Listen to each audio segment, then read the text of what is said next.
For those of you who do not know Spanish, some of you had actually understanding what the song is. One, this is music from the east side of Colombia. So usually when we think about Colombian music, we think of salsa, but not this kind of music, which is very connected to Venezuelan music. It's music from the plains. And the person who sings is a woman, which is strange. This kind of music usually is men. And the song is about Colombia. And the song says, I am in great pain and sorrow for the violence that we live. And I want to find an answer to that violence that we live. And I want to go to Bogota and talk to the president and ask him, why does he continue to look the other way when we suffer so much, the peasants suffer so much, and the poor people suffer so much. And then in the end, it says, she speaks almost a prayer and says, may the children stop crying. May men remember, and women remember, to love one another as God meant it to be. May men and women remember that we were placed here to be example for others. So it's a profoundly beautiful song from a peasant woman that speaks something that many speak about, and that is the situation in which we are and how to respond to that. And she's responding in her own way. She's responding with art, with music. So you saw some slides that give you a lot of information, and I don't want to go too much into the context, but a couple of things need to be said about context to understand the situation. So how many of you knew that Colombia has been in a war for the last 50 years? Excellent. Did you know that before I play the slides? Just checking. If you because I'm really impressed that everybody raised their hands. So we know that the Colombian war is a very complex. It's called a protracted war, which means that it has taken forever. Actually, 50 years, which means that I was born and it was already going on.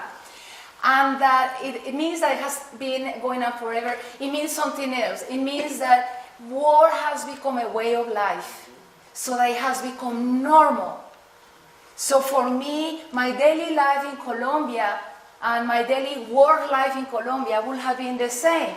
So that actually I would have needed to leave the country to understand what things look like when you're not under siege. Because when you are in a situation like this, you are under siege, even if you feel safe, even if you're middle class, even if you don't see people shooting at each other, your daily life is transformed. And maybe you become actually used to fear. It's your second nature, fear. So in the case of Colombia, we have at least 4 kinds of armed groups. We have the army, we have guerrillas, and we have paramilitaries. How many of you knew about those 3 groups? That's most of you. So you know that the guerrillas started in the 60s, and that they are the oldest and best armed guerrillas in the continent, and that their aim was, at the beginning, was land reform. So a lot of people thought that was a good cause, land reform, give land to people who do not have land. But that changed. That changed, and this is actually very important, because once I become engaged in war as a way of life, my weapon becomes my child. My weapon becomes my friend.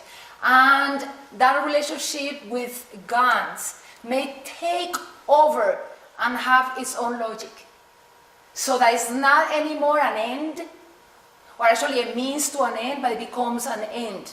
And the struggle, the fight becomes an end. So that's the guerrillas. And the paramilitaries were created to fight the guerrillas. And for many peasants in Colombia, it is clear to them that paramilitaries and army are the same. that the paramilitaries do at night the work that the army do during the day. So that is a very complex situation. So what is the outcome of a situation of war in which you have guerrillas and paramilitaries and you have the army? One of the outcomes is displaced people. People who cannot stay anymore in their land because there are armed groups around. Displaced people who have to go to the capital or have to go to other places to escape violence. That's one of the outcomes of violence. But what is another outcome that we hardly ever talk about? Another outcome of this ongoing war is that from time to time, and under certain circumstances, with the right causes and conditions, people decide to stop. Stop running, stop hiding, refuse to accept the logic of war, and they decide to organize and find alternatives without knowing the outcomes. Because one, and of course this is a fundamental principle that Buddhism teaches us about the nature of reality, I do not know what is going to happen, but I can become open to the present. And I may change actually the nature of the present if I open to it. It's such a wonderful fundamental principle that actually the Zen Peacemaker Order, how many of you know the Zen Peacemaker Order? That's 10 of you. Zen Peacemaker Order created by Bernie Glassman, who is actually in town right now, and he will be speaking tomorrow at Naropa. He created a Zen Peacemaking Order based on 3 fundamental Buddhist principles of peacemaking. And these principles of peacemaking I see in action when I visit these groups that the slides are telling you about. These 3 principles of the Zen Peacemaking Order, and I'm not showing them here, I'm just showing other examples. Before I go into a situation of fear, the 3 principles are unknowing or not knowing. The second principle is bearing witness. And the third principle is action. And it's very interesting because I really didn't know this when I started to do this work. I really didn't know what these groups did or how did they do it. But it was very interesting to me to realize how in practice they are exercising these principles, not knowing. For example, in the case of San Jose Apartado, having this situation and deciding to stop the situation, sit down, face the unknown, bear witness to their lives, which is the second principle. Bear witness to a situation and then take action.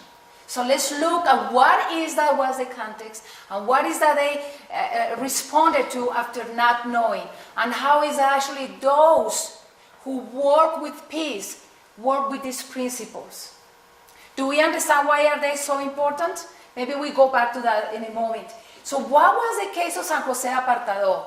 San Jose Apartado is a community, is a peace community in Colombia. Now, peace community, I had told a couple of people that I go to a peace community, and they tell me, cool, I would really love to go to a place like that, relax. Maybe I could bring my friends. And it's like, okay, peace community as in being surrounded by war, not as in it's a nice retreat place. It's a retreat place indeed. Actually, in the end, it is. That was my discovery.